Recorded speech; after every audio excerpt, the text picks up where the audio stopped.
SIR আবহে বাদ যাচ্ছে না মারধরের অভিযোগ। পশ্চিম মেদিনীপুর সেদিকে নজর রাখবো। পশ্চিম মেদিনীপুরের গড়বেতায় আক্রান্ত আইএসএফ অবজারভার নওশাদের দলের নেতাকে পার্টি অফিসে তুলে নিয়ে গিয়ে মারধরের অভিযোগ। কাঠগড়ায় তৃণমূল কংগ্রেস। অভিযোগ উড়িয়ে পাল্টা পারিবারিক গন্ডগোলের তত্ত্ব শাসক দলের নেতা গলা। এতদিন তৃণমূল আইএসএফ সংঘাতের খবর মূলত দক্ষিণ চব্বিশ পরগনার ভাঙড়, ক্যানিং এর মতো কয়েকটি জায়গাতেই আটকে ছিল। এবার তাতে জুড়ে গেল পশ্চিম মেদিনীপুরের গড়বেতাও। গড়বেতার খড়কুসমা এলাকায় এক আইএসএফ অবজারভারকে মারধরের অভিযোগ উঠল তৃণমূলের বিরুদ্ধে, যদিও এই অভিযোগ উড়িয়ে দিয়েছে শাসক দল।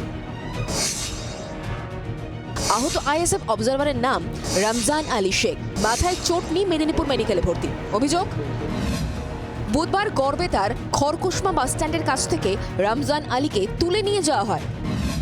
পার্টি অফিসে নিয়ে গিয়ে তাকে বেধড়ক মারধর করেন তৃণমূলের নেতাকর্মীরা। সাবিনা নেত্রী সাবিনা মণ্ডল এবং হকসেন দালাল তাদের নেতৃত্বে এর আগেও আক্রমণ হয়েছিল। এর আগে মৌখিকভাবে বলেছে তোকে খুন করে দেবো, তোকে এ করে দেবো, কিন্তু ফিজিক্যালি এর আগে হয়নি। মৌখিকভাবেই বলেছি। আজকে কিন্তু কালকে কিন্তু সন্ধ্যা 6টা থেকে 7টার মধ্যে আমাকে কিন্তু ফিজিক্যালি প্রচণ্ড মাত্রা। অভিযোগ উড়িয়ে পাল্টা পারিবারিক গন্ডগোলের তত্ত্ব সামনে আনছে শাসক দল। যারা এগুলো রটাচ্ছে, ভুল রটাচ্ছে, আমাদেরকে খোঁজ নিয়ে দেখতে হবে এটা পারিবারিক বিবাদ কিনা, কোনো রাজনৈতিক থাকতে পারে বলে আমাদের জানা নাই।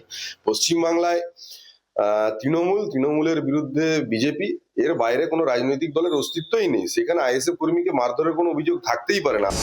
শাসক বিরোধী চর্চা জারি থাকলেও এখনো পর্যন্ত পুলিশের কাছে কোনো অভিযোগ দায়ের করা হয়নি। চম্পক দত্তের রিপোর্ট, জি 24 ঘন্টা।